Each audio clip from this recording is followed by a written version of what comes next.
በብዛት የጥንዶች የጸብ መንስኤ ምንድነው? ሴቶች ባሎቻቸው ላይ የሚያዩትን ደካማ ጎን ለሌላ ሰው ከሚናገሩ ለሱ ቢነግሩት ይመረጣል። ከ19000 ተጣማሪዎች ተጋቢዎች ወደ 6000 የሚሆኑ ተፋተዋል። ታዋቂ ሰዎችን የመውደድ ነገር ምናምን አለ።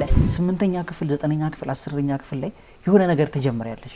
አሁን ላይ ስታስቢ ያስቅሻል። ማታ ማታ ዴት ውጡ፣ ራት ጋብዛት ምናምን፣ ሰርፕራይዝ አድርጋት፣ አበባ ወሰድላት ምናምን የሚለውን ነገር አሁን በእኛ አውድ ስታመጣው ወዴት ሊቀየር ይችላል? የሆነ ልጅ ደወለልኝ።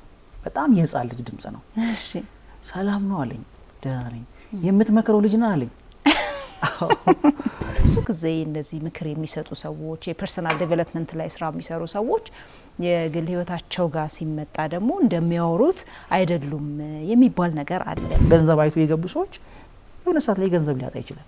ኢቭን እንደውም ገንዘብ አጥቶ አንቺ ላይ ጥገኛ ሊሆን ይችላል። እና ያኔ ምልት ውጣልኝ ልትዩ ነው። አሁን እየተፋታ ያለው እኮ ወጣቱ መጀመሪያ ላይ ያቺ ነገር ትደበቃለች። በምንድነው የምትደበቀው? በጊፍት በጥሩ ፍርፍር ሰርተው በማብላት ትን እንዳይልሽ ምግብ እውነት ትን እንዳይልሽ እኔ ምራውን ይያልኩ እኔ በቃ እንደዚህ አይነት ነገሮች አሉ። ምሳ ራሱ የምትበላበት 5 ደቂቃ አልፏል ለምን አለ። እንዴት ናችሁ? ሁሉም ሰው የተሳካ የፍቅር ህይወት ይኖረው ዘንድ ይመኛል። ምን ምኞት ብቻ። ይህ ምኞት እውን እንዲሆን በራሱ መንገድ በራሱ እውቀትና መረዳት ልክ ይለፋል፣ ይተጋል። ነገር ግን ትክክለኛውን መንገድ ባለማወቁ ብቻ ለተለያየ ጉዳትና የልብ ስብራት ሲዳረግ ይስተዋላል፣ አስተውለናል። ታዲያ የዛሬው እንግዳችን ኑ ወደኔ የተሰበረ ልባችሁን ልጠግንላችሁ፣ ላስተምራችሁ፣ ካውንስል ላድርጋችሁ ይለናል። የቅዳሜ ከሰዓት ልዩ የመዝናኛ ዝግጅት እንግዳም አድርገናል። ገመቹ አለሙ ይባላል። አብራችሁን ቆዩ። እንኳን ደህና መጣህ። እንኳን ደህና ቆየሽ። በጣም አመሰግናለሁ። የኤንቢሲ የቅዳሜ ከሰዓት ልዩ የመዝናኛ ዝግጅት እንግዳም ስለሆንክ እዚህ ድረስ ስለመጣ ኤንቢሲ ስቱዲዮ ስለመጣ በጣም አመሰግናለሁ። እኔም በጣም ከልብ አመሰግናለሁ። መልካም። እስቲ እንተዋወቅ። እሺ አመሰግናለሁ። በድጋሚ ገመቹ አለሙ ባላለውኝ በሶሻል ሚዲያ ስሜ ብዙዎቹ የሚያውቁኝ ገሜ ጆይ በሚለው ነው። የህይወት ክህሎት አሰልጣኝ እንደዚሁም ደግሞ የማህበራዊ ሚዲያ ይዘት ፈጣሪ፣ አሁን ደግሞ በክርስቲያን ካውንስሊንግ ሳይኮሎጂ የሁለተኛ ዲግሪ ተማሪ፣ ባለትዳርና የሁለት ልጆች አባት። እንቀጥል። እንግዲህ ብዙዎቹ የሚያውቁኝ በማህበራዊ ሚዲያ ላይ አጠር ያሉ ይዘቶችን በቲክቶክ እና በፌስቡክ ስለ ፍቅር ግንኙነት፣ ስለ ትዳር እንዲሁም ደግሞ ስለ ግል እድገት ቪዲዮዎችን፣ ምክር አዘል ቪዲዮዎችን በማጋራት ነው የምታወቀው። እንግዲህ ማህበራዊ ሚዲያ ላይ አሁን እንደገለጽከው የተለያየ በተለይ በሪሌሽንሺፕ ዙሪያ በተቃራኒ ጾታ ፍቅር ዙሪያ የተለያየ ምክር ሀሳብ ሙያዊ ምክር ሀሳቦችን እየለገስክ ነው የምትገኘውና ይሄ ደግሞ በጣም የተለየ ኢንተረስትና ፓሽን የሚጠይቅ ነገር ነው። እና ምናልባት የተሰበረ ልብ ኖሮ የኖርከው ህይወት ከዚህ በፊት ምናልባት ኢንፍሉዌንስ አድርጎ እዚህ ውስጥ እንደው ከኔ ህይወት ተማሩ ብለህ የገባህበት ነው ወይስ ደግሞ የተለየ ምክንያት አለ? እኔ ምናምን አለው መሰለሽ ሰዎች ሁሉ የራሳቸው ሁሉም ሰው የራሱ የሆነ ታሪክ አለው እና ሰው በህይወቱ ውጤታማ የሚሆነው በሁለት ነገሮች ነው ብዬ ነው ማስበው። አንደኛ በፍቅር ግንኙነቱ ከሰዎች ጋር ባለው ግንኙነት ጤናማ ሲሆን፣ ሲቀጥል ደግሞ የግል እድገቱ ላይ ሲሰራ ነው እና ብዙ ሰዎች ይነሱና የሆነ ሰዓት ላይ ስትኖሪ ፍቅር ይመጣል። በተቃራኒ ጾታ ፍቅር ይታሰባል፣ ፍቅር ይመጣል። በዛ ሰዓት ላይ ትክክል ይመስላቸውና ይጀምራሉ። መሀል ላይ የልብ ስብራቶች ያጋጥማሉ፣ መለያየቶች ይመጣሉ። ልክ ጤናማ ሆኖ እየኖረ ሲኖር የነበረ ህይወቱን ሲመራ የነበረ ሰው ልክ ያቺ ልብ ስብራት ግጭቶች ሲፈጠሩ መጀመሪያ ሲያደርግ የነበረው ማህበራዊ ህይወቱ ይቃወሳል፣ ስራው ላይ ተጽዕኖ ይመጣበታል። ከዛ ማን አለኝ፣ ለማን ይህን ነገር ልተንፈስ፣ ለማን ላውራ የሚሉ ሰዎች በየቤቱ በጣም ብዙ ናቸው እና ያንን ነገር ያንን ክፍተት ለመሙላት አሰብኩ። ማለት ይሄ ነገር መሙላት አለበት። ሰዎች አንዳንዴ አንጂ ቁጭ ብለሽ ቤትሽ ውስጥ ልታለቅሽ ትችላለሽ በሆነ ምክንያት በፍቅር በሪሌሽንሺፕ እና ግን የምታናግሪው ሰው የለሽም። ማንን ላናግር፣ ማንን ላወያይ? ስለዚህ እነዚህ አይነት ክፍተቶች ሲፈጠሩ ያንን ክፍተት የምትሞዩ የሆነ የምትነግሪው ሰው ያስፈልግሻል፣ ውስጥሽ ያለው የልብሽን እና ይሄ ነገር ቢሞላ የተሻለ ነው ብዬ ተነሳሁኝ እና በዙሪያዬ ደግሞ ሰዎች አሉ የሚገርምሽ ነገር እና አያለው ሪሌሽንሺፓቸው ላይ የሆነ መንገድ ይጀምሩና ፌል ያደርጋሉ፣ የሆነች መንገድ ይጀምሩና ያቆማሉ። ያ ነገር ግን ሰው ያስፈልገዋል፣ ጋይድ የሚያደርገው ሰው እና ያንን ነገር ለመሙላት በራሴ ተነሳሽነት ለምን የምችለውን ነገር ውስጥ ያለውን ነገር ለምን ለሰዎች ሼር አላረግም ብዬ ተነሳሁኝ እና የሚገርምሽ ነገር ሪሌሽንሺፕ ሲጀመር ቀላል ነው። በጣም ሲጀመር በጣም ሲምፕል ነው፣ ደግሞ ደስ የሚል ነው አይደለ? ኤክሳይቲንግ ነው በጣም መጀመሪያ አካባቢ ጀምሬ በቃ ደስ ይያል ወንዶች ራሱ የምርጫ ቅስቀሳ ጊዜ ምናምን ይባላል በተለምዶ ምናልባት ሙያዊ ቃል ላይሆን ይችላል፣ ግን የምርጫ ቅስቀሳ ጊዜ በጣም እንደ በቃ እንደ መልአክ ነው ወላ የሚያደርጉ በቃ የተለየ ስሜት እንዲሰማ በተለይ ሴቶችን ያደርጋሉ ምናምን መጀመሪያ ላይ። ከዛ በኋላ ግን ያው አይቆይም አይዘልቅም ያ ነገር እና ቀላል የሚመስሉ ነገሮች ቀደም ሲጀመሩ ኤክሳይትም እቺ የሃኒሙኗ ጊዜ አለች በቃ ደስ የምትሏ መጀመሪያ ሰዓት 2 ሰዓት 3 ሰዓት ስልክ ታወሪያለሽ አይሰለችሽም። በቃ ብዙ ደስ የሚሉ ነገሮች አሉ። ልክ መሀል ላይ ፍሪክሽን ታይም ይፈጠራል። ያቺ ፍሪክሽን ታይም ላይ ብዙ ሰው ሰርቫይቭ ማድረግ አይችልም እና ስራ በጣም ጤናማ ሆኖ ስራውን ሲሄድ የነበረ ሰው ስልክ ስላልተደወለለት ወይ በአንድ ቴክስት ተነስቶ ይበሳጫል፣ ስራው ላይ ኢፌክቲቭ አይሆንም። ትምህርት እየተማረ ከነበረ ትምህርቱ ይበላሽበታል። ደና ከቤቱ ወጥቶ ከጓደኞቹ ጋር እየሳቀ የተጫወተ የነበረ እንዴት ዛሬ አልደወለችልኝም፣ ዛሬ ምን ሆና ነው፣ ድምጿ ልክ አይደለም፣ ከበፊቱ ተቀይራብኛለች። በዚች ምክንያት እንኳን ሰዎች ወደ መለያየት ይሄዳሉ። ስለዚህ በቀላሉ እነዚህ ነገሮች ትሪት ማድረግ ይቻላል እና አንዳንዱ ኢንፎርሜሽን የለውም መጀመሩን እንጂ መሀል ላይ የሚያጋጥሙትን ግጭቶች መሀል ላይ የሚደርሱበትን ነገሮች ኢንፎርሜሽን የለውም። ስለዚህ ይሄን ነገር አዌር ማድረግ አሰብኩኝ። ማውራት ይቻላል፣ ከራስ ከግል ህይወት አይደለም ከግል ህይወት ያለም አዌር ማድረግ እንችላለን። ማውራት ዲስከስ ማድረግ እኔ አሁን የተሰማኝን ነገር ያቺ ውስጤ በቃ ሰዎች እኮ ለምሳሌ ሴት ልጅ ምን ትፈልጋለች? መሰረታዊ ነገር ሴት ልጅ በፍቅር ግንኙነት ውስጥ ከወንድ ልጅ ምን ትፈልጋለች? ወንድ ልጅ ደግሞ ከሴት ልጅ በመሰረታዊነት ምን ይፈልጋል? ይሄን አንደርስታንድ ሳይረግ ፍቅር ውስጥ የሚገባ ሰው አለ። ሪሌሽንሺፕ የሚጀምር አለ። ጀምሯል፣ ጥሩ ነው፣ እየሄደ ነው፣ ሂደቱ አሪፍ ነው።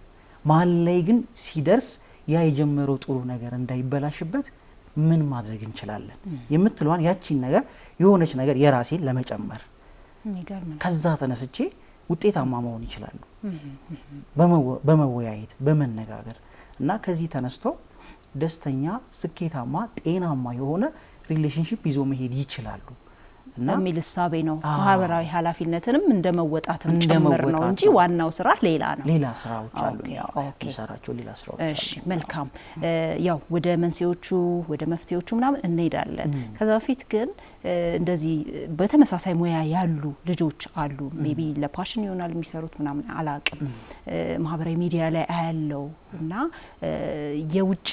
የውጭውን ምክረ ሀሳብ የተቃራኒ ጾታ ፍቅር ምክረ ሀሳብ ወደዚህ የመገልበጥ ነገር እንዳለ ገልብጠው የሚያስተምሩ ሰዎች ልጆች ወጣቶችን አያለውና ይሄ ትክክል ነው ወይ ብለህ ታስባለህ ወይ? ለምሳሌ አሁን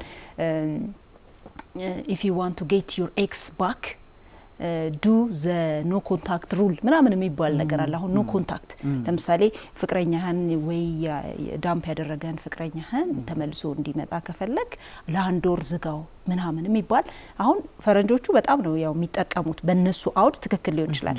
እዚህ ግን መልሰው የማምጣት ነገር እንዳለ የመዘርገፍ ነገር አለ። ይሄ ትክክል ነው ወይ? ደስ ይላል። በጣም ጥሩ ጥያቄ ነው። ብዙ ጊዜም በዚህ ሙያ ዘርፍ ያሉ ሰዎች የሚተቹበት ብዙ ሰዎችም የማይቀበሉት አንዱ ይሄ ዋነኛው ምክንያት ይሄ ነው። ምንድነው እኔ ማስበው በራሴ በተረዳሁት በገባኝ መጠን ፍቅር ከእግዚአብሔር የተሰጠ ነገር ነው። ለሰው ልጆች ሁሉ ዓለም ላይ ላለ ሰው ሁሉ ለሰው ልጅ ለሚባል ፍጡር ሁሉ የተሰጠ ስጦታ ነው ፍቅር። ኢትዮጵያም ይሁን አሜሪካም ይሁን አፍሪካ ውስጥ የትኛውም ዓለም ላይ ያለ ሰው ፍቅር ያስፈልገዋል። በፍቅር ነው የሚኖረው። የፍቅር ቋንቋው አንድ ነው። በጣም የተለየ ዲፈረንስ የለውም። ግን ምንድነው እዛ ጋር ካልቸሮች አሉ፣ እምነት አለ፣ ሃይማኖት አለ፣ እሴት፣ ባህል፣ ብዙ ነገሮች አሉ። ያንን ከኛ ሀገር ጋር ማስታረቅ እንችላለን። ለምሳሌ ቅድም አንቺ ያነሳሽው ነገር አለ። የምትወድ ፍቅረኛ ወይ ሚስትህ እንድትወድህ ወይ እንድታከብርህ አንዳንዴ ጥፋባት፣ አንዳንዴ ዝጋት፣ አታውራት። አሁን ይሄ ዳርክ ሳይኮሎጂ ነው ማለት ይሄ ዳርክ ሳይኮሎጂ የምንላቸው ነገሮች አሉ። በተቃራኒ ሰዎች እንዲህ ሊያደርጉ ስለሚችሉ አንተ ቀድመ እንደዚህ ብታረግ ደግሞ አውትካሙ ይሄን ይሆናል። ይሄ የተወሰነ ነገር ሊያስኬድ ይችላል። ግን ወደኛ ባህል ወደኛ ካልቸር ደግሞ እናምጣው። ቅድም እንዳልኩሽ ኢትዮጵያ ውስጥ ደስ የሚል የራሳችን ጥሩ ባህል አለን። የመፋቀር የመዋደድ ባልና ሚስት እርስ በርስ ይዞት የመጡት ደስ የሚል ካልቸር ከአባት ከእናቶቻችን እያየን የመጣ ነው ነገር አለ። አሁን እኔ ሶሻል ሚዲያ ላይ ስሰራቸው ከሚደርሱኝ ኮመንቶች ውስጥ አንዳንዶቹን ልንገርሽ።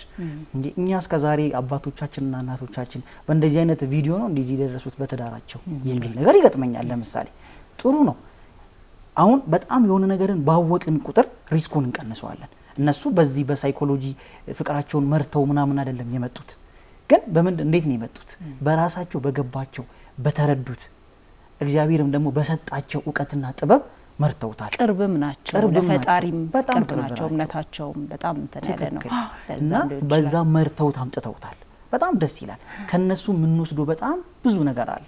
ከዛ ደግሞ ሳይንሱን ደግሞ እናመጣዋለን ወደ ላይፋችን ወደ ህይወታችን ደግሞ እናመጣለንና ያ የውጪው ተጽዕኖዎች አሉት። አንዳንድ እኛ ጋር ሲመጡ እንቅፋት የሚሆን ነገር አለ።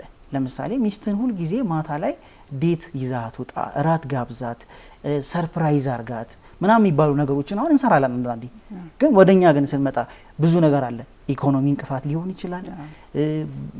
የቤተሰብ ሁኔታ፣ ርቀት፣ የሚኖሩበት ቦታ፣ የልጆች ሁኔታ፣ እነዛ ነገሮች ሁሉ ታሳቢነት ውስጥ ይገባሉ። ግን ሳይንሱ ሳይኮሎጂው ለሀበሻም ለፈረንጅም ለሁሉም ይሰራል። ግን ወደኛ ሀገር አምጥተን ከኛ ሀገር ጋር አስታርቀን ከባህላችን ከሴታችን ጋር ካላደረግ ነው ፋንክሽን አያደርግም፣ አይሆንም። ቲዮሪ ብቻ ነው የሚሆነው። የምናወራው ነገር የምናስተላልፈው ነገር ቲዮሪ ብቻ ይሆንና ከዛ በኋላ የሰዎችን ህይወት አይነካም። የሰዎችን ህይወት መንካት የሚችለው ትክክለኛ እኛ የምንኖረው ኢትዮጵያኖች የምንኖረው የፍቅር ስታይል፣ የትዳር ስታይል፣ ጥንዶች አብሮ የሚያሳልፉት ምን አይነት ነገር አለው ያንን ስናይ ያንን ስናጠና ከሀገራችን ጋር ስናስታርቀው ውጤታማ ነው። ስለዚህ በዛ መልኩ ነው አንተ መሰረትህ የኢትዮጵያውያን አውድ ነው ማለት ነው። ስለዚህ በዛ መልኩ ነው ምክር ሀሳብህን ምናምን የምትለግሰው ማለት ነው። ሁሉም ነገር በኢትዮጵያ ኮንቴክስት ነው። ከዛ ውጪ ካልሆነ ቲዮሪ ነው የሚሆነው። ቲዮሪ ሰውን አይነካም፣ ተግባራዊ አይሆንም። በቃ ዝም ብለን እናወራለን፣ ግን ሰዎች ሄደው ፕራክቲካሊ ላይፋቸው ላይ ምንም የሚመጣ ነገር የለም። ስለዚህ ያንን የውጭውን ሳይንሱን የሳይኮሎጂውን ሳይንስ እንወስዳለን፣ ከዛ በኋላ ወደ ሀገራችን እናመጣዋለን።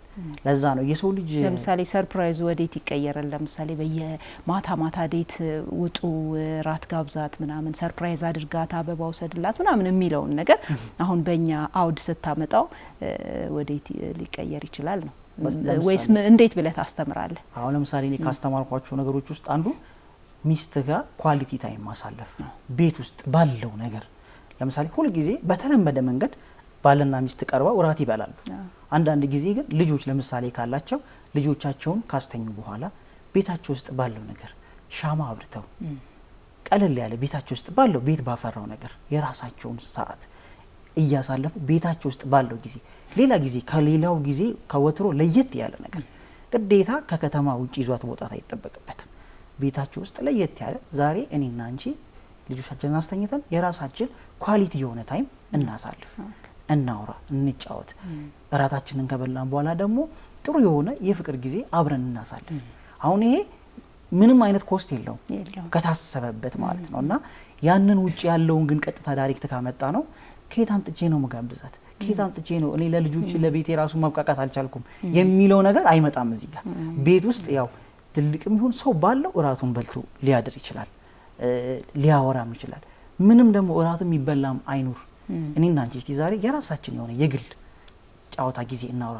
እንዴት ነበረ ከተጋባን ስንት ጊዜ ሆነን፣ ምን ያህል ጊዜ ያሳለፈን? አይገርምም እኮ 3 አመት ሆነን 4 አመት ሆነን። በዚህ ጊዜ ሁሉ ውስጥ እኔን እንዴት አየሽኝ? እንዴት አየኸኝ? ምን ልጨምር? ምን ልቀንስ? ምን ላስተካክል? በቃ በሳምንት አንዴ እንደዚህ አይነት ነገሮች ጥንዶች ቤታቸው ውስጥ ቢያወሩ የሆነ ስቴፕ ሪሌሽንሺፓቸው ይፈወሳል። የሚገርም ነው። እኔ ነዛ ነው። ኦኬ፣ በጣም አሪፍ፣ ደስ ይላል። ስራን ታዲያ እንደው እንዴት ነው የምትሰራው? እንዴት ነው የምታከናውነው? እንዴት ነው የምታማክረው? ክላይንቶችህን በምን መልኩ ነው የምታገኛቸው? ክላይንቶችን ማገኛቸው አብዛኛውን እኔ አጫጭር ቪዲዮዎችን ነው የምሰራው። ማክሲመም የምሰራቸው ቪዲዮዎች 1 ደቂቃ 45 1 ደቂቃ 45 ሰከንድ እንደዛ ናቸውና በነዛ በ45 ሰከንድ በ1 ደቂቃ ቪዲዮ ውስጥ በጣም ንጥር ያለ ግን ሰዎችን ህይወት መንካት የሚችል ቪዲዮ አጋራለሁኝ።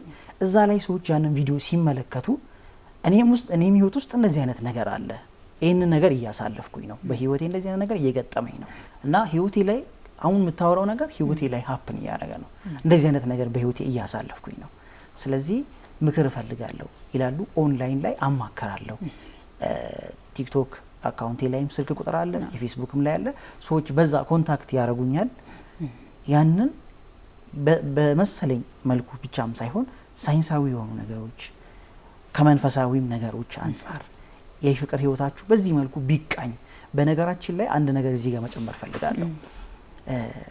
በየትኛውም የፍቅር ህይወት ውስጥ ትዳር ውስጥ የሚሆን ሰዎች እንደ ሃይማኖታቸው ጠንካራ መሆን አለባቸው ብዬ አምናለሁ። ምክንያቱም መንፈሳዊ ህይወታቸው የትኛውም ሃይማኖት ተከታይ ሊሆኑ ይችላሉ፣ ሙስሊምም ሊሆኑ ይችላሉ፣ ክርስቲያንም ሊሆኑ ይችላሉ።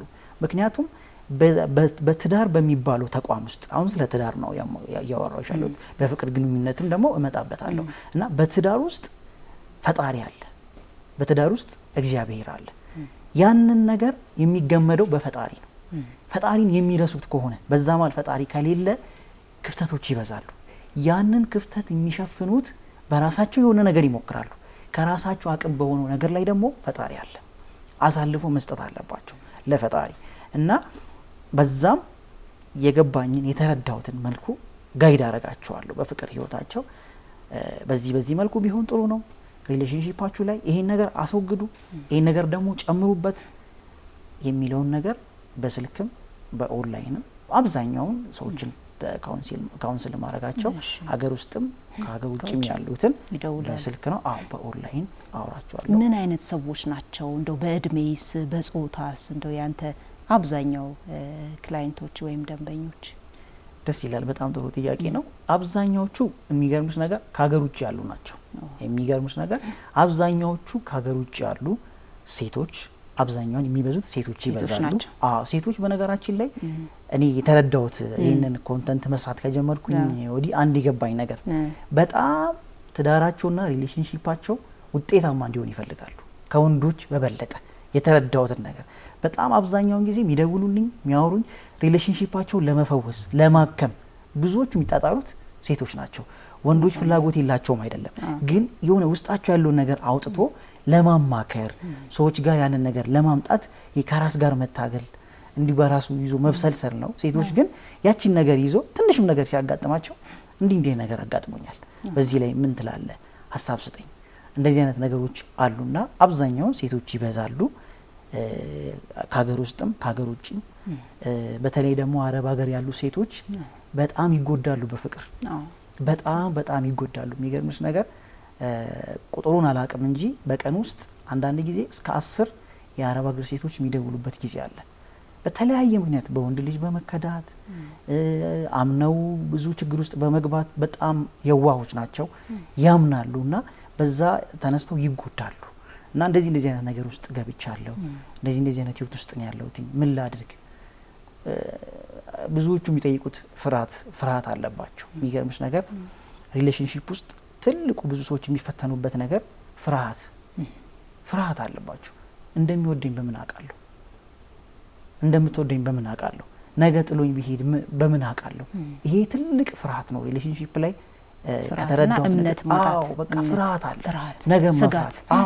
ነገ ጥላኝ ብትሄድስ፣ ነገ ጥሎኝ ቢሄድስ እና ምንድነው ማረገው የሚለው ነገር በጣም ብዙዎቹ የሚጨነቁበት ነገር ነውና እዛም አረብ ሀገር ያሉ ሴቶች በተመሳሳይ ጊዜ የሚደውሉልኝም ያወሩኝም ይሄ መከዳት፣ ልብ መሰበር እና ያ ልባቸው ሲሰበር ደግሞ ወደማይሆን ውሳኔ ራስን ማጥፋት፣ መድኃኒት መጠጣት፣ እንደዚህ ነገር ውስጥ ይገባሉና አንድ ልጅ እንደው ሆነ ጊዜ አስታውሳለሁኝ የዛሬ አመት አካባቢ ቲክቶክ ላይ በጣም እያለቀሰች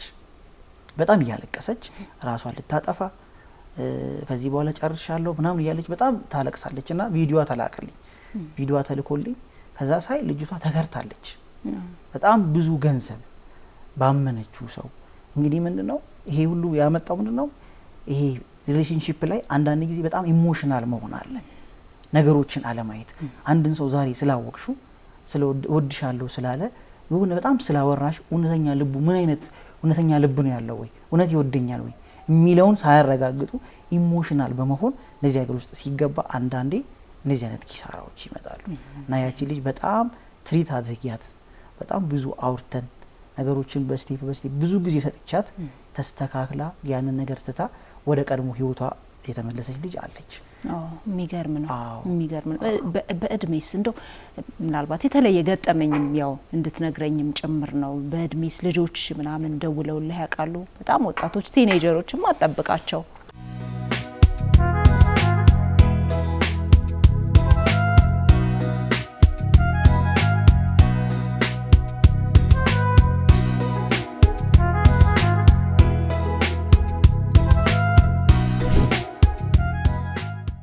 በጣም የረሳሁት ነገር ነው ያስታወስሽ።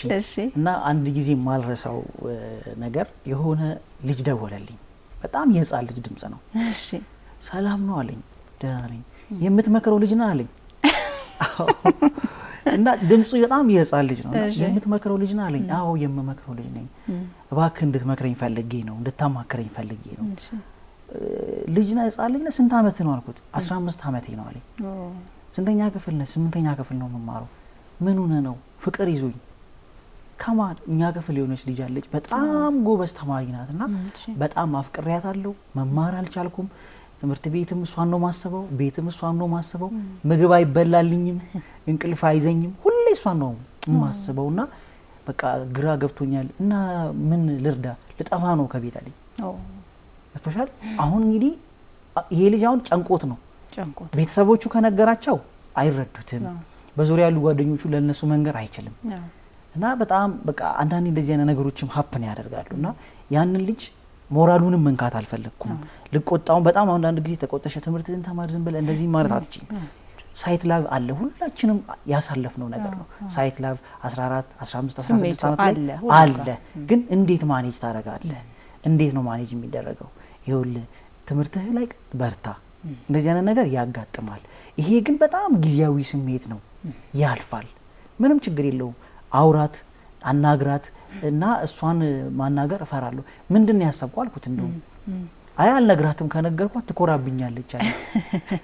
እንግዲህ በዚህ ሰዓት እንኳን እንደዛ አይነት ፊልም በጣም ሄዷል፣ ዲፕ ገብቷል ውስጡ እና ከነገርኳት ትኮራብኛለች ወይ ደግሞ ትርቀኛለች፣ እንደበፊቱ ሰላም ምትለውኝ ያህል እንኳን አትለኝም አለና እንደዚህ አይነት ነገሮች ትሪት አድርጊው፣ ያጋጥማል። ትምህርት ላይ በርታ፣ ትምህርት ላይ ፎከስ አድርግ። ይሄ ስሜት ሁላችንም ያስተናገድ ነው። ግን በጣም ጊዜያዊ ነገር ነው፣ ያልፋል። ተረጋጋ፣ አውራት፣ አናግራት፣ ቅረባት፣ ምንም ችግር የለውም አልኩት። ትሪት አደረኩት። ያ ልጅ የሆነ እፎይታ ተሰማው። አትሊስት የሚያማክረው ሰው ወይም የሚረዳው ሰው ማግኘቱ በራሱ እፎይታ እና አሉ እንደዚህ አይነት ልጆች ይደውላሉ። አዎ ሴቶችም ይደውላሉ። ሴቶች በጣም ነው የሚደውሉት። ትልቅ ሰው አሁን ለምሳሌ እንደውም አንዳንድ እንግዲህ ሶሻል ሚዲያ ላይ ስትመጪ ማትሰሚው ነገር ብዙ ነገር ነው የምትሰሚው እና ከእድሜያቸው ተለቅ ያለ ሰው ታዋቂ ሰዎችን የመውደድ ሶሻል ሚዲያ ላይ የሚያዩዋቸውን ሰዎች ኢንፍሉዌንስ ይደረጋሉ እና ቲክቶከሮችን፣ ትልልቅ ፊልም አክተሮችን አልቻልኩም፣ መማር አልቻልኩም፣ እነዚህ መሆን አልቻልኩም በጣም እና ግራ ይገባቸዋል። ያ ነገር እውነት ይመስላቸዋል። ይሄ ውስጣቸው የተፈጠረው ነገር እውነት ነው ይመስላቸውና ይሄ ነገር በቃ ያንን ሰው ካላገኘው እሞታለሁ፣ ያንን ሰው ካላገኘው ወዴት ሄዳለሁ የሚለው ነገር ውስጣቸውን ይረብሻቸዋል። ለሰው ግን አይናገሩም።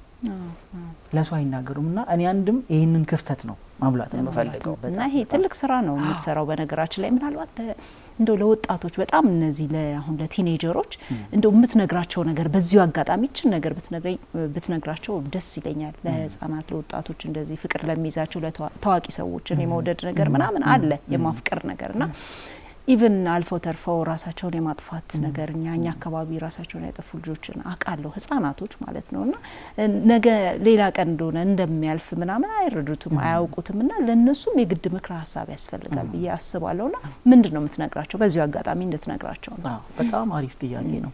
ምክንያቱም ቅድም አሳሳቢ ነው ቅድም ነካ አድርገ ነው እና ያልፋል። ሁሉም ነገር ፋሽኑ ያልፍበታል። በነገራችን ላይ አሁን እኛ ትንሽ የሆነ ላይፍም አይተናል፣ ብዙ ነገር እናውቃለን። 8ኛ ክፍል 9ኛ ክፍል 10ኛ ክፍል ላይ የሆነ ነገር ትጀምሪያለሽ። አሁን ላይ ስታስቢው ያስቅሻል። አይደል? አው ምንድን ነው በቃ የሆነ ስታለቅሺ የሆነ ነገር ሲያረጉ ያ ሁሉ ነገር እኮ አልፎ ዛሬ ሌላ ሰዎች ነን እኛ። እኔ የምላቸው ምንድነው እድሜ ያስተምራል። ሰዎችን በሳል የሚያረገው እድሜ ነው። እድሜ ብዙ ነገር ያስተምራል። አንዳንዴ እንደዚህ ነገር ሲፈጠር ለምን እኔ ላይ ተፈጠረ፣ እኔ የተለየው ሰው ነኝ፣ ለምንድነው እንደዚህ ነገር እኔ ላይ የመጣው ማለት ሳይሆን ይሄን ጊዜ አልፈዋለሁ፣ እኔ የሚጠቅመኝና የሚያዛልቀኝ ራሴ ላይ መስራት ነው። ፍቅር ይደረሳል፣ ትዳርም ይደረሳል። በነገራችን ላይ እኛ ድሮ እንደዚህ አይነት ምክሮች ቢኖሩ ብዙ አይነት ችግር ውስጥ ባልገባን ነበር። በጣም ብዙ አሁን እኮ በጣም ብዙ አክሰስ አለ። ሶሻል ሚዲያ ላይ ፒክ የማድረግ ጉዳይ ነው፣ የመብረጥ ጉዳይ ነው እንጂ ልማርበት ካልሽ የሚገራርሙ ፖድካስቶች አሉ፣ የሚገራርሙ የሚያስተምሩ አይነት ሰዎች ኮንተንቶች ይሰራሉ። የትዳር፣ የሪሌሽንሺፕ፣ የፐርሰናል ዴቨሎፕመንት በጣም ብዙ አለ። በእኛ ጊዜ አልነበረም። አሁን ይሄ ሁሉ ነገር አለ፣ የተመቻቸ ነገር ነው እና ከስሜታዊነት መውጣት ይደረስበታል። ትልቁ ነገር ለሰው ልጅ የሚያስፈልገው ራስ ላይ መስራት፣ ትምህርታቸውን መማር። ከዛ በኋላ ነገ እኔ የዛሬ 10 አመት የዛሬ 15 አመት ራሴን የቱ ጋር ነው ማገኘው እና እንደው ወደ ፍቅር ግንኙነት ቶሎ ዘሎ ከመግባት እንደዚህ አይነት ነገር ፍቅር ውስጥ ሮጦ ከመግባት እኔ ምን አይነት ሴት መሆን አለብኝ፣ ሴት ከሆነች ምን አይነት ሴት መሆን አለብኝ፣ ነገ ለማገባው ባል ምን አይነት ሚስት መሆን አለብኝ፣ እናቷን እያየች በዙሪያዋ ያሉትን ጥሩ ሴቶችን እያየች እነሱን ምሳሌ ማድረግ፣ ነገ ለሚያገባኝ ወንድ ጥሩ ሴት ሆኜ ስማርት ሴት ሆኜ መቅረብ አለብኝ። እንደዚህ ራሳቸው ላይ ቢሰሩ ይሄ ለማይሆን ነገር ተጠላልፎ አይወድቁም እና ፋይናሊ ወንዱም ከሆነ ቶሎ ብሎ ሪሌሽንሺፕ ውስጥ ገብቶ ትዳር ውስጥ ገብቶ ያለውን ነገር ሉዝ አድርጎ ጊዜውን ሁሉ ነገሩን እየተጨነቀ የሆነ ነገሮች ውስጥ ከመግባት መጀመሪያ የሚቀድመው ራስ ላይ መስራት ነው። ራስ ላይ ከተሰራ ፋይናንሻሊ ጥሩ ከሆነ ክህሎት ራሱን ካስተማረ ጠንካራ ከሆነ በሰውነትም ፊዚካሊ ሜንታሊ ወንድ ልጅ ማቹርድ ከሆነ ይደረሳል፣ ይመጣል፣ ትዳርም ይደረስበታል፣ ይገባበታል እና ይሄ ለጊዜያዊ ስሜት ለትንሽ ጊዜ ለምትቆይ ለምታልፍ በኋላ ግን ብዙ ዳሜጅ ለሚያመጣ ነገር ህይወታቸውን ዋጋ ባይከፍሉበት ደስ ይለኛል እና ትልቁ ነገር ራስ ላይ መስራት ነው። ራስ ላይ መስራት ስለ ሰልፍ አዌርነስ እናወራለን ወደ በኋላ ላይ። እንደው አሁን የደረስክበት ኮንክሉዥን አሁን ብዙ ተጣማሪዎችን ታማክራለህ፣ ከልብ ስብራታቸው ታወጣቸዋለህ፣ ብዙ ነገር ታደርጋለህና እንደው የጸባቸው በብዛት የጥንዶች የጸብ መንስኤ ምንድነው ባንተ ድምዳሜ? እስካሁን ከተረዳሁት ከምሰራቸው ኮንተንቶች ብዙ ጊዜም ከሚደርሱኝ ሰዎችንም ብዙ ጊዜ ሰዎችን ኢንተርቪው ማድረግ ወዳለሁ። ስለ ሪሌሽንሺፕ ትዳር ውስጥ ያሉትንም ሰዎች ወጣቶችንም ኢንተርቪው ማድረግ ወዳለሁ፣ ጠይቃቸዋለሁ። ፑር ኮሙኒኬሽን የመግባባት ችግር በቃ ይሄ የመታወቅ ፑር ኮሙኒኬሽን ነው። ለምሳሌ ያቅልኛል ማለት እሱ ያቃል ሳትነግረው እንዴት አይረዳኝም? እሷ አትነግረውም፣ እሱ እንዴት አትረዳኝም? ሚስቱ አይደለም እንዴት ሚስቱ አይደለም እንዴት አይረዳኝም? ባሌ አይደለም እንዴት አይረዳኝም? እንደዚህ አይነት ነገር አለ። ይወቅልኝ በዝምታ ነገሮችን ማለፍ። ከዛ ያ ነገር ተጠራቅሞ መጨረሻ ላይ የሆነ ነገር ነው እንደ ቦምብ ነው የሚፈነዳው። ለምንድነው ይሄ ትረዳኛለች?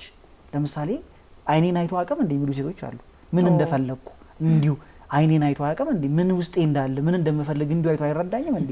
ከዛ ይሄ ነገር ይጠራቀምና በኋላ ላይ ወደ ኮንፍሊክት ይመጣል። ትልቁ ነገር ይሄ ነው በጣም ብዙ ሰዎችን የሚያጣላ እና ደግሞ አክቲቭ ሊስኒንግ አለመኖር፣ አለመደማመጥ። አይደማመጡም። ብዙ ጊዜ ካፕሎች ጥንዶች ባልና ሚስትም አይደማመጡም። እሷም ታወራለች እሱም ያወራል፣ ዘ ሴም ታይም ያወራሉ። ከዛ ምን ይመጣል? የቃላት ጦርነት፣ መቆሳሰል። እሱም ይናገራታል እሷም ትናገረዋለች። ግን ቢያዳምጣትስ ብለሽ አስቢ። ምንድነው የፈለግሽው? ምንድነው የሆንሽው? ምንድነው ችግርሽ? እዚህ ትዳር ውስጥ ወይም እዚህ ሪሌሽንሺፕ ውስጥ ምንድነው የጎደለብሽ? እስቲ ንገሪ አይልም። ሴቷም ደግሞ አትልም። እና ምንድነው ይሄ አለመደማመጥ አለ ትልቁ ብዙ ጊዜ የማየውና ምንድነው ችግራችሁ? ምንድነው የተጋጫችሁበት? ቢስጠይቀው በቃ እኔ ማወራለሁ እሱም ያወራል፣ አያዳመጠኝም፣ አታዳመጠኝም፣ አትረዳኝም። ብዙዎቹ የሚያነሱት ነገር አትረዳኝም፣ አይረዳኝም። እንዴት እንዲረዳሽ ነው የምትፈልጊው? ምን ለእሱን ይሄ አይረዳኝም ፓርቱን ነው የምታወራው እንጂ እንዲረዳት የሆነ ነገር አላሳየችው። ኮንትሪቢዩት አታደርግም። እና ይሄ ነገር አለ። በዝምታ ነገሮችን ማለፍና ይወቅልኝ፣ የውስጤን ይወቅልኝ። የውስጥሽን ሰው ሊያቅልሽ አይችልም ካልተናገር መናገር። ለምሳሌ ሁለት ጥንዶች በጣም የሚጋጩ ከሆነ በጠረጴዛ ዙሪያ ቁጭ ብሎ ማውራት አለባቸው። ምንድነው ከኔ የሚደብርህ? ቃል በቃል ምንድነው ማይመችህ የኔ ጸባይ? ምንድነው እኔ ጋር የምታየው ብዙ ጊዜ ያሰለቸህ ነገር፣ እንደዚህ ጸባይ እንዲቀየር ያደረገ ነገር ምንድነው ብሎ የሚጠይቁ በጣም ጥቂት ናቸው፣ በሴትም በወንድም። አብሮን ያደገም ነገር አይመስለኝም ይሄ ነገር ብቻ መብሰልሰል። እንደውም ምንድን ያለው የሚገርምሽ ነገር ለሶስተኛ ወገን አሳልፎ መናገር ነው ያለው። እዚች ጋር እንድናወራ ፈልጋለሁ። ይሄ የሶስተኛ ወገን ጣልቃ ገብነት። ሁለት ጥንዶች ሲጣሉ ሲገናኙም ሁለቱ ናቸው የተገናኙት። ኢቭን እንኳን መጣላትም ካለ መለያየት እንኳን ካለባቸው ሁለቱ ናቸው ተነጋግረው መለያየት ያለባቸው። ሶስተኛ ወገን ጣልቃ ገብነት ለምሳሌ ባልሽ ላይ ያየሽውን እንከን፣ ሴቶች ባሎቻቸው ላይ የሚያዩትን ደካማ ጎን ለሌላ ሰው ከሚናገሩ ለሱ ቢነግሩት ይመረጣል። ይሄው እንደዚህ አይነት ክፍተት አለብህ፣ እንደዚህ አይነት ድክመት አለብህ፣ እኔ ይሄን ነገር ከአቅሜ በላይ ሆኖብኛል፣ አስተካክል። ልክ ሶስተኛ ወገን ጋር ስትናገሪ የሶስተኛ ወገን ጣልቃ ገብነቱ ኢንፎርሜሽኑ አይምሮሽ ውስጥ ይገባል። ከዛ በኋላ ያንን ሰው ጋር እንኳን ቢስተካከል መመለስ ይደብርሻል። ኦሬዲ የሆነ ኢንፎርሜሽን ገብቷል። ብትሻል አንድ ጊዜ ምን ገጠመኝ መሰለሽ? በትዳር ውስጥ የነበረች ሴት በትዳሯ ላይ ትፋታለች ወይም ይለያያሉ እና ከተለያዩ በኋላ እኔ ጋር የምትደውለው በምክንያት ነው፣ በጸጸት ነው። ተጸጽታ ብዙዎቹ የተለያዩ ሰዎች በሴትም በወንድም ለጊዜው ደስተኛ ናቸው። ከተለያዩ በኋላ ግን የሆነ የሚጸጽታቸው ነገር አለ። የሚገርምሽ ነገር እና ለምንድን ነው የተጸጸትሽው አልኳት። በሰዓቱ በጣም አናዶኝ ነበረ። በጣም ተናድጄበት ስሜታዊ ሆኜ በጣም ተናግሬው ነበረ። በዛ ቃል አልተግባባንም። መለየት አለብን አልኩት። እኔ ነኝ መለየት አለብን፣ ከዚህ በኋላ መቀጠል የለብንም ብዬ በጣም ፕሬሸር አደረኩኝ። ከዛ ጓደኞቼን አማከርኳቸው። እንደዚህ ብሎሽማ እንዴት አብረሽው ትኖሪያለሽ? ፍቺው፣ ተይው፣ በሞላ ወንድን ምን አስጠየቀሽ? ምን አስለምነሽ? ምን ያደርግልሻል አሉኝ። ሰማዋቸው፣ ተገፋፍቼ በእነሱ ምክር ተለያየዋለች። ከዛ በኋላ ግን ያኔ ሞራል የሰጧት ሰዎች፣ ግፊበት ያላት ሰዎች ብቻዋን ስትሆን ማንም ሰው ከጎኗ አልነበር። ብቻዋን ሆነች።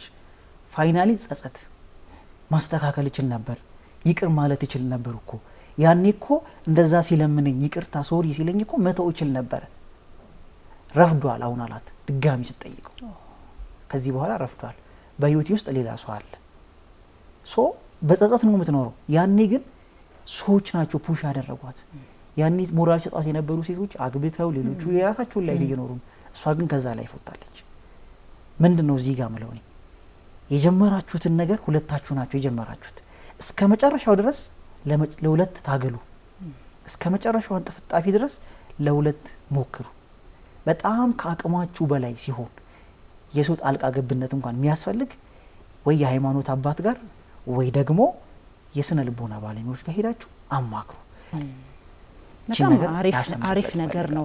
ከዚህ ጋር በተያያዘ እንግዲህ እዚህ ጋር ነው አሁን የሰልፍ አዌርነስ ኮንሰፕት የሚያስፈልገው።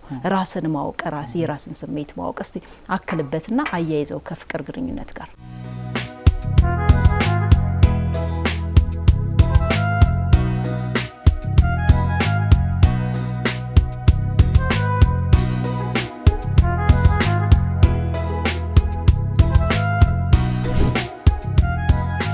ሰልፍ አዌርነስ ወይም ራስን ማወቅ በጣም ኢምፖርታንት ነገር ነው። ብዙ ሰው አሁን ይሄ ራሱን አያውቅም ስለሽ ኢንሴንስ እንዴት ነው? እኔ ምን አይነት ሰው ነኝ?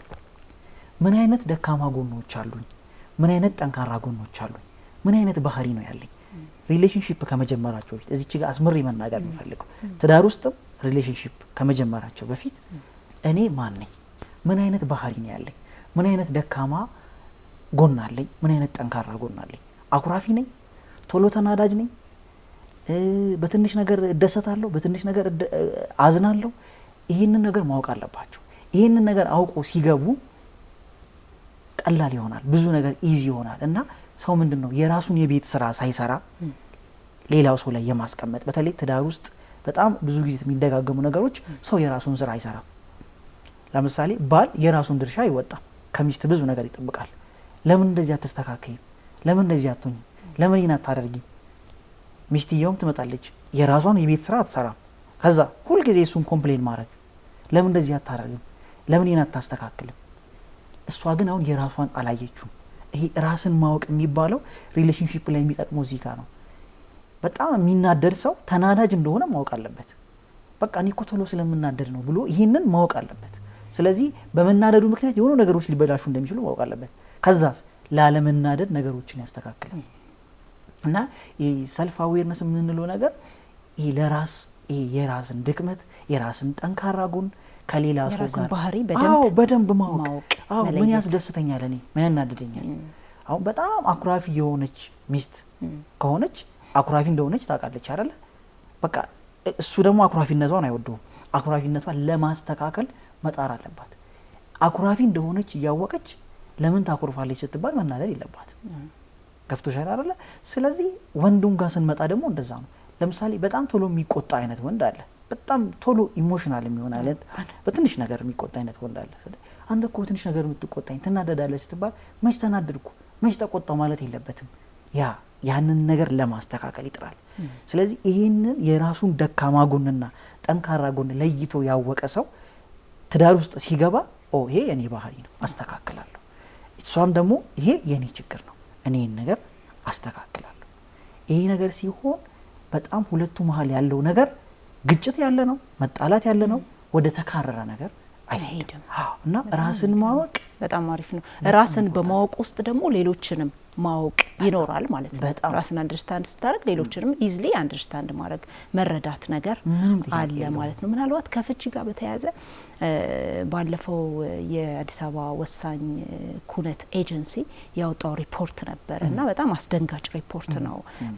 ከ2017 ሰኔ እስከ 2018 ጥር ድረስ ያለውን የ6 ወር ሪፖርት ሲያወጣ ምን ይላል? ከ19,000 ተጣማሪዎች ተጋቢዎች ወደ 6,000 የሚሆኑ ተፋተዋል እና ይሄ በጣም ከፍተኛ ቁጥር ነው። እንደዚህ በአዲስ አበባ ታሪክ ተከስቶ የማያውቅ ነውና ብሎ ምክር ሁሉ ሰጥቷል ማለት እንደ ሃይማኖት ተቋም ምክር ሰጠ።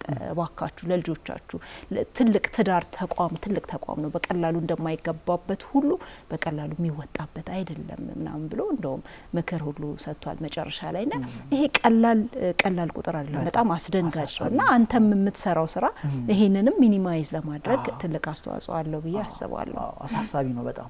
የሚገርምሽ ነገር ሶሻል ሚዲያ ከመጣ በኋላ በተለይ አሁን ሁሉም ሰው ሶሻል ሚዲያ ላይ ነው፣ ቲክቶክ ላይ ነው እና ይሄ የራስን ህይወት ከሰዎች ጋር የማነጻጸር ነገር አለ እና ብዙ ጊዜ የሚገርምሽ ቲክቶክ ላይም ይሁን ዩቲዩብ ላይም ያለቀ ነገር ነው የምናየው። ሰዎች ቤታቸው እንዴት እንደሚኖሩ ምን አይነት ላይፍ እንደሚያሳልፉ ገመናቸውን፣ ግጭታቸውን፣ ይሄ ደካማ ጎናቸውን ቤታቸው ውስጥ ያለውን ገመና አያሳዩንም። ፐርፌክት የተለቀመችውን ጥርት ያለችውን ለካሜራ ያንን ያዩና ሰዎች የኔ ባል እንደዚህ መቼ ነው የሚሆነው? መቼ ነው እንደዚህ የሚንከባከብ? መቼ ነው እንደዚህ አቆላምጦ የሚጠራኝ? አሁን ድሮ ማያቆላምጥ ሰው ዛሬ ያቆላምጣል ብለሽ አትጠብቂ። አክሴፕት ማድረግ አለብሽ። አንዳንድ ጊዜ አክሴፕት ማድረግ ያለብን ነገሮች አሉ። ሰዎች የሆነ በህይወታቸው የለመዱት የላይፍ ስታይል አለ። ከዛ ልክ አሁን ሶሻል ሚዲያ አልመጣም፣ የኔ ህይወት መቼ ነው እንደዚህ የሚሆነው? መቼ ነው ባሌ እኔን እንደዚህ የሚያዝናናኝ እንደዚህ አይነት ፍቅር የሚሰጠኝ? እነሱ እዛ ጋር እየሰሩ ያሉት ድራማ ነው። ፐርፌክቱን ድራማ የሆነ አንደኛ ቪው የሚባል ነገር አለ። ኮንተንት ነው፣ በቃ ጀስት ኮንተንት ነው ያ ነገር፣ ላይፍ አይደለም። ያንን በማየት ብዙዎቹ ከባልና ሚስት ኃይለኛ ግጭት ውስጥ ነው ያሉት። እስከ ፍቺም ደርሷል ብዬ አስባለሁ። በጣም ብዙ አሁን ለፍቺው ነው እኮ መነግርሽ። ፍቺው ጋር ይሄ ዋናው ነገር አጀንዳው ሶሻል ሚዲያው እንዲከመጣ በኋላ በጣም እየበዛ ነው። አሁን እየተፋታ ያለው እኮ ወጣቱ አሁን ይጋባሉ፣ ከተወሰነ ጊዜ በኋላ ወደ ፍቺ። ለምን? ይሄ ነገር የለም። በቃ ይሄ የተሻለ ላይፍ እዛ ላይ የሚያዩት ላይፍ የሚያጓጓ ነው፣ የሚያምር ነው፣ ፐርፌክት ነው፣ ደስ የሚል ነው። ልክ ወደ ቤታቸው ሲመጡ ያ ነገር የለም። ምን አለበት ያንን እዛ ጋር ያዩትን ላይፍ ቤታቸው ላይ ፕራክቲካሊ ማምጣት ቢችሉ። አሁን እኮ ምንማርበት ነገር እኮ አለ እዛ ጋር እነሱ የሚያደርጉትን ነገር ፕራክቲካሊ ሚስት እንደ ሚስት ኃላፊነቷን ያንን ብታረግ ምንም ችግር የለው። ግን አሁን ማድረጉ አይደለም ችግሩ፣ ኮምፒቲሽኑ ነው። እና አንዱ ይሄ በዘመነ ሶሻል ሚዲያ የመጣው ነገር ራስን ከሌሎች ጋር በጣም የማወዳደር አባዜ አለ። ሪሌሽንሺፕ ውስጥ ያሉ ሰዎች ጥንዶች የጥንዶችን ላይፍ እያዩ ማወዳደር የኔ ሚስት እንደዚህ ለምን አትሆንም? የኔ ባል ለምን እንደዚህ? ከዛ ቤታቸው ያስጠላቸዋል። ይሄ አንዱ ዋናው ሊሰመርበት የሚገባ ጉዳይ ነው። በጣም ይሄ ትልቁ ነገር እና ሁለተኛው ነገር ደግሞ ምንድነው? ይሄ ሳይጠናኑ፣ ሳይተዋወቁ፣ ሳይግባቡ በስሜት በመነሳሳት ብቻ ብዙዎቹ ትዳር ውስጥ ይገባሉ። ይሄ አለ አይደለ? ስሜትንና ፍቅርንም መለየት አንዳንዴ ያስፈልጋል። ስሜት ራሱን ይችላል። እንዴት ይለይ? የወደድክ ነው እኮ የሚመስልህ። አሁን እሱ ጋር ነው እንግዲህ ይሄ ኢሞሽናል ኢንተለጀንስ የሚባለው በስሜት ብልህነት በጣም አስፈላጊነት አለው። አሁን ሁለት ጥንዶች ተዋደዱ። ሁሉም ሰው መጀመሪያ ላይ ፍቅር ነው የሚመስለው። በቃ መደዋወሉ፣ መጻጻፉ፣ ማሬ ሃኒ ምናምን መባባሉ እሱ በቃ ሪል ፍቅር ነው የሚመስለው።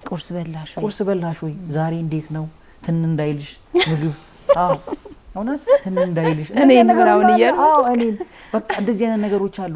ምሳ ራሱ የምትበላበት 5 ደቂቃ አልፏል ለምን አለ የሆነ ሰው እንደዛ የሚሆንበት ኤጅ አለ ጊዜ አለ ይመስላል።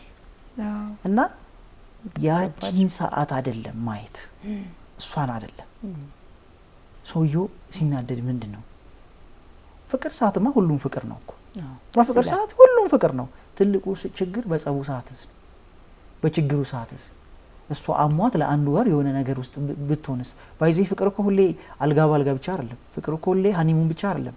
በጣም ኃይለኛ እኮ ኮንፍሊክት አለ። ላይፍ ላይ እኮ ያልጠበቅሽው ነገር ይመጣል። ያንንም ማሰብ አለበት። ስለዚህ ብዙዎቹ ምንድነው በዛች በሃኒሙና ሰዓት ነው የሚጋቡት። ያየውት ነገር በዛች በሃኒሙና ሰዓት ፍቅር በሆነበት ሰዓት ሁሉ ነገር ደስ በሚልበት ሰዓት በዛች ሰዓት ትዳርን ያስባሉ። ከዛ በኋላ ያቺ ሃኒሙኗ ታልቃለች። ልክ ሃኒሙኑ ሲያልቅ መፋጣጥ ይጀመራል። እንዲህ ነበርሽ እንዴ ድሮ እንደዚህ ነበር እንዴ የምታወራው? አላወቅኩም ነበር እኔ አላቀም ነበር። ያቺ ሃኒሙኗን ሰዓት ማለፍ አለባቸው። ግጭት ገና ሊያገባት ያጫተን ሴት ባይዚ ስትናደድ ማየት አለባት። ስትናደድ ምን አይነት ኢነርጂ ነው ከውስጧ የሚወጣው? ኢሞሽናል ስትሆን ማየት አለበት።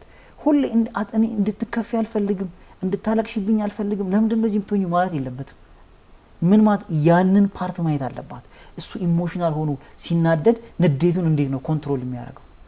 አሁን አቢዩዚቭ የሆነ ትዳር አለ። ባልና ሚስት እየተደባደቡ እሱን እየመታት እንደዚህ አይነት ትዳር አለ። መጀመሪያ ግን ይሄ ነገር እኮ ቢኖር ማንም አይገባም እንደዚህ ነገር ውስጥ። መጨረሻ ላይ የሚመጣ ባህሪውን ካለማወቅ የተነሳ ነው። ያ ሰው ሲናደድ ምን አይነት ባህሪ ነው ያለው? በጣም ተሳዳቢ የሆኑ ሴቶች አሉ በትዳር ውስጥ። በጣም ኃይለኛ የሆኑ ሴቶች አሉ። መጀመሪያ ላይ ያቺ ነገር ትደበቃለች። በምንድን ነው የምትደበቀው? በጊፍት በጥሩ ፍርፍር ሰርተው በማብላት በምናምን ከቨር ይደረጋል። ልክ ያቺ ሰዓት ስታልቅ ትክክለኛ ማንነታቸው ይወጣል። በሃኒሙኑ ሰዓት አይደለም ትዳርን ፍቅርን ማሰብ። ከስሜት ባለፈ ከመፈላለግ ባለፈ ትዳር ከስሜትም በላይ ነው፣ ከፍቅርም በላይ ነው፣ ከየትኛውም ነገር በላይ ነው። በፍቅር ብቻ አትኖሪም ትዳር ውስጥ መቻቻል የሚባል ነገር አለ። ስለዚህ ያቺኛውን ፍቅር ብቻ አስበው ከገቡ ያ ነገር እየቀዘቀዘ ሲመጣ በኋላስ ምን ይሆናል?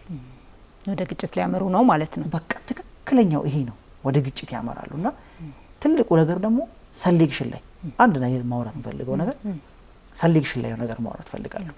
ለትዳርም ለፍቅር ግንኙነት ወንጂ ፍቅር ግንኙነት ወደ ትዳር የሚያድገው ወደ ትዳር ሰዎች ከመሄዳቸው በፊት የሚያገቡትን ሰው ስለሚያገቡት ሰው እርግጠኛ መሆን ያለባቸው አንድ ነገር አለ ብዬ ነው የማስበው። ባህሪ፣ ካራክተር ወሳኝነት አለው። መልክ ምናምን ብዙም አይደለም። ምንም ውጫዊ ነገር መልክ በነገራችን ላይ እኮ በጣም ነው የሚቀየረው። መልክ በጣም ይቀየራል። ገብቶሻል አይደል? አሁን ልክ የሆነ አሪፍ አፍሮ ድሬድ የነበረ ሰው እንደኔ ጸጉሩ በኋላ ይገባል። ሴት ልጅም ከሆነች በሰውነቷ ይቀየራል፣ መልኳ ይቀየራል። በወሊድ ምክንያት ብዙ የሆርሞን ቼንጆች አሉ። እነዛ ነገሮች ሁሉ ይቀየሩና ፋይናሊ ምኗን አይቶ ነው የገባው? ባህሪዋን፣ ልቧን አይቶ ነው የገባው። ያ ነው የሚያኖረው። መልኳን አይቶ የገባ ወንድ መልኳ ሲቀየር የት ይገባል? ምን ሊሆን ነው? ገብቶሻል አይደለ? የሆነ እንደ ሰው የሆነ የራሱ የሆነ ምርጫ ይኖረዋል። ማንም ሰው ጸይም ዘለግ ያለ ሰውነቱ እንደዚህ ፊቱን እንደዚህ የምትዩ ነገር ይኖራል። ያ ግን አብሮ ለመኖር ዋስትና አይደለም። አብሮ ለመኖር ዋስትና የሚሆነው ያ ሰው ምን አይነት ካራክተር አለው፣ ምን አይነት ማንነት አለው፣ ሰውን አንደርስታንድ ያደርጋል፣ ይረዳኛል፣ ይንከባከበኛል፣ ያዳምጠኛል፣ ያከብረኛል። ከዛ በኋላ መልኩ ችግር የለውም፣ መልኩ ይቀየራል። ጸጉሩ እንትን ከሆነ ቅድመልኮች ሊመለጥ ይችላል። ያስትና ሊሆን አይችልም። አዎ ጸጉሩ ላይ ታከገባች በጣም ቀጭን ከነበረ ወፍራም ሊሆን ይችላል። ከሰውየው ቁጥጥር ውጪ ነው ይሄ ቁጥጥር ነገር። ውጪ ነው። አዎ በጣም ብዙ ነገር አለ። እንዲ አደጋም እኮ አለ። እንዲ አደጋም እኮ የሚባል ነገር አለ። ባይዞ ሰው እኮ በጤናማ ነገር እኮ ተፈጥሮ የሆነ አደጋ ደርሶበት ፊቱ ቼንጅ ሊያደርግ ይችላል። ብዙ አይነት ነገር ሰው ላይ ሀፕን ያደርጋል። ያኔ ግን ልቡን አይተሽ የወደድሽው ሰው መልኩ ቢቀየር ምንም ዋናው ያየሽው ነገር አለ። ብዙ ጊዜ ሰዎች የሚሸወዱት በዚህ ነው። ምንድነው አይተሽ የገባሽው? ገንዘብ አይተሽ ገብተሽ ከሆነ ገንዘብ አይቶ የገቡ ሰዎች የሆነ ሰዓት ላይ ገንዘብ ሊያጣ ይችላል። ኢቭን እንደውም ገንዘብ አጥቶ አንቺ ላይ ጥገኛ ሊሆን ይችላል። እና ያኔ ምልት ውጣልኝ ልትዩ ነው? ልታባረሪ ነው? ትላንትና አንቺን ሲረዳይ ነበር፣ አንቺን አንቀባሮ ሲያኖር የነበረ ጊዜ ጥሎት ገንዘብ አጥቶ ተመልሶ የሚስቱ ላይ ጥገኛ ሊሆን ይችላል። ትላንትና ገንዘቡን አይታ ካገባች አብራዋት ነው። ማንነቱን ግን አይታ ከሆነ ወንድነቱን ግን አይታ ከሆነ ባል መሆን ይችላል፣ ለልጆች አባት መሆን ይችላል ብላ ግን አክሴፕት አድርገው ከሆነ እድሜ ልኳን አይሰለቻትም። ስለዚህ ሰሌክሽን ላይ ሰዎች በደንብ በጠንቀቅ ያለባቸው ባህሪ ላይ በደንብ ትኩረት ማድረግ አለባቸው። በጣም አሪፍ ነገር ነው የነገርከኝ በእውነት። እስቲ ወደ አንተ ህይወት ልምጣ። ብዙ ጊዜ እንደዚህ ምክር የሚሰጡ ሰዎች፣ የፐርሰናል ዴቨሎፕመንት ላይ ስራ የሚሰሩ ሰዎች የግል ህይወታቸው ጋር ሲመጣ ደግሞ እንደሚያወሩት አይደሉም የሚባል ነገር አለ። ብዙም ያየነው ነገር ስላለ ማለት ነው። እና ይሄ ደግሞ የሚኖር ነው፣ ኖረህ የምታሳየውም ነው። ህይወትህ ራሱ የሚሰብክ መሆን አለበት ብዬ አስባለሁ። እና የምትናገረውን መኖር መቻል አለበት። አንተ ጋር ያልሰራ ሌሎች ጋር ይሰራል ብለህ ማሳመን መቻል ራሱ እጅግ በጣም ከባድ ነው። ታማኒነትንም ያሳጣል። ሶ ያንተ ህይወት ምን ይመስላል? እንዴት ነው? ቆንጆ ነው? በጣም አሪፍ ጥያቄ። እንዴት መሰለሽ አሁን የሚባል ነገር አለ፣ ምክርና ምን ቦክስ ለሰጪው ቀላል ነው የሚባል ነገር አለ። ህይወት እንደምትመክሪው ላይሆን ይችላል። ምክንያቱም አንዳንድ ጊዜ እንዴት ነው ሰው በተናገረው በዛው ቃል መልሶ የመያዝ ነገር ይኖራል። ይሄ በጣም ብዙ ጊዜ አይተሽ ከሆነ የሚመክሩ ሰዎች፣ መካሪዎች፣ የስነ ልቦና ባለሙያዎች ውጤታማ የማይሆኑበት ነገር ይኖራል። በትዳራቸው ላይሆኑ ይችላሉ፣ በግልታቸው ላይሆኑ ይችላሉ። እነዛ ሰዎች ግን መምከር አይችሉም ማለት አይደለም። ገብቶሻል አይደለ? ይሄ የራሳቸው የሆነ ላይፍ አላቸው፣ የሆነ ላይን አላቸው። መምከር ይችላሉ፣ ሳይንሱን ያውቁታል። ግን ህይወታቸው ጋር ሲመጣ ያ ነገር ፋንክሽናል ላያደርግ ይችላል። በዚህ ነገር ውጤታማ የሆኑም አሉ፣ ያልሆኑም አሉ። የሚያስተምሩትን ነገር ፕራክቲካሊ ላይፋቸው ላይ ያመጡ ሰዎች አሉ። ያልሰራላቸውም ደግሞ አሉ። የማይሰራበት የራሱ የሆነ ምክንያት ይኖረዋል። ለምሳሌ ቅድም እንዳነሳ ነው ፍቅር በአንድ ወገን ብቻ አይደለም፣ በሁለቱም ወገን ነው። አሁን በጣም ፐርፌክት ነገር ትፈልጊያለሽ። መካሪ ስትሆኚ ወይ እዚህ ሪሌሽንሺፕ ላይ ትዳር ላይ ስትሆኚ ፐርፌክት ነገር እንዲኖርሽ ትፈልጊያለሽ። ምክንያቱም ሳይንሱን ታውቂዋለሽ፣ ብዙ ነገሩን ታውቂዋለሽ። ከዛ ያ ሪሌሽንሺፕ ፐርፌክት እንዲሆን እንዲስተካከል ትፈልጊያለሽ፣ ትሞክሪያለሽ። ያ ካንቺ ጋር ያለው ሰው ደግሞ ያንን ነገር ፑሽ ታረጊው ፑሽ የተደረግኩ ነው ብሎ ነው የሚያስበው። አንቺ ቅርጽ ልታረጊ ትሞክሪያለሽ። በዚህ መካከል አለመግባባቶች ይመጣሉ። ይሄ ያለ ነው። እኔ እንግዲህ እስካሁን ድረስ ጥሩ ነው ያለሁት። ካገባሁኝ 10 አመት ነው። አረዋከ ረጅም ጊዜ ካገባሁ 10 አመት ነው። ስንት አመት ላይ ነው? ቶሎ ነው ያገባሁት። እኔ በ24 አመቴ ነው ያገባሁት። በ24 አመቴ ነው ያገባሁት። አሁን 33 አመቴ ነው። ህዳር ሲመጣ 10 አመት ይሆነኛል። የሚገርም ነው። አዎ እና ጠቅሞኛል። በጣም ደስ ይላል። ብዙ ነገር እኔ መስራት ይሄን ኮንተንት መስራት ከጀመርኩኝ ኦልሞስት አሁን ወደ 1 አመት ነው። ስለዚህ በትንሹ የሆነ የ8 አመት የ9 አመት ልምድ አለኝ ነገሮችን እንዴት ሶልቭ ማድረግ እንደሚቻል እና እኔም ሰዎችን ሳስተምር ራሴም እየተማርኩ አሁን ብዙ ጊዜ በአንድ አቅጣጫ ብቻ ይቆርጣል ሳይሆን በሁለቱም መልኩ ነው የሚቆርጠው አይደለ? እዛ ጋር ስታስተምሪ አንቺ መማር አለብሽ። እኔ ብዙዎቹን እየተማርኳቸው ነው መሰለኝ። ይሄ በጣም ደስ የሚል ቴስቲሞኒ ነው። ደስ የሚል ምስክርነት ነው። በጣም ደስ ይላል። አሪፍ ነው። በጣም ደስ የሚል ነው። ምናልባት እንደው ከማጠቃለላችን በፊት ፈቃድ ከሆነ እዛ ቲክቶክ ላይ ልክ እንደምትሰራው አንድ ምክረ ሀሳብ እንደው ለተመልካቾቻችንም የሚጠብቁት ስለሆነ ለምሳሌ አሁን ድምጻዊ ምናምን ስጋብስ እንዲዘፍን ይጠበቃል ምናምን። አንተ ደግሞ ኮንቴንት ክሬተር ነህ። ቲክቶክ ላይ በጣም በኮንቲኒየስሊ የምታወራት አጭር ቪዲዮ አለችና እሷን እንደው አንዱን ሜቢ በሪሌሽንሺፕ ዙሪያም ሊሆን ይችላል። አዎ ብዙ ነው ያለው። እስቲ አንዷን እንደው እዛ ጋር ብዙ ነው ያለው። እሺ አንዷን ግን ማስታውሰውን ሲሞክር ላሉን ይችላል። እሺ ሴት ልጅ ከወንድ ልጅ የምትፈልጋቸውን 3 ነገሮችን ልንገራችሁ። አንደኛ ሁል ጊዜ ምን ያህል እንደምትወደድ በጣም እርግጠኛ መሆን ትፈልጋለች። ሁለተኛ ኳሊቲ ታይም ወይም ደግሞ ምርጥ ጊዜ ከሷ ጋር እንዲያሳልፍ ትፈልጋለች። ይህ ማለት ምንድነው? በማንኛውም ሁኔታ ውስጥ ቢዚ ቢሆን እንኳን በቀን 1 ጊዜ እንዲደውልላት ትፈልጋለች። ሶስተኛ ያልተገደበ እንክብካቤ ትፈልጋለች። አመሰግናለሁ። በጣም አሪፍ ነው። እንክብካቤ በጣም ተመቸኝ። እኔ ራሴ በጣም ተንከባከቡን ባካችሁ ወንዶች። ያለውና ይሄ ሌላው ቀላል ነው። ሴት ልጅ እንክብካቤ ትፈልጋለች። እና ሴት ልጅ እንክብካቤ ሁል ጊዜ ቫሊዴሽን ትፈልጋለች። በጣም ደስ ይላል። ጥሩ ጊዜ ነው ያሳለፍነው። የእውነት ተባረክ። አመሰግናለሁ። በጣም ነው ማመሰግነው የሚያንቺንም ኤንቢሲ ኢትዮጵያንም አድባ አመሰግናለሁ። ሙሉ ክሩ ካሜራማኖች፣ ኤዲተሮች፣ ዳይሬክተሮች፣ አጠቃላይ ስታፍ ከልብ አመሰግናለሁ። መልካም ቅዳሜ ይሁንላችሁ። አሜን ለወላችን ላንተ። ተመልካቾቻችን ከኮንቴንት ክሪኤተሩ ከገመቹ አለሙ ጋር የነበረን ቆይታ ይህንን ይመስላል። እንግዲህ ፕሮግራሞቻችንን እንደወደዳችሁት፣ ሀሳቦቻችንን እንደወደዳችሁት፣ እንደተማራችሁበት ተስፋ አደርጋለሁ። የቅዳሜ ከሰዓት ልዩ የመዝናኛ ዝግጅት አሁንም ይቀጥላል። በድጋሚ መልካም ቆይታ።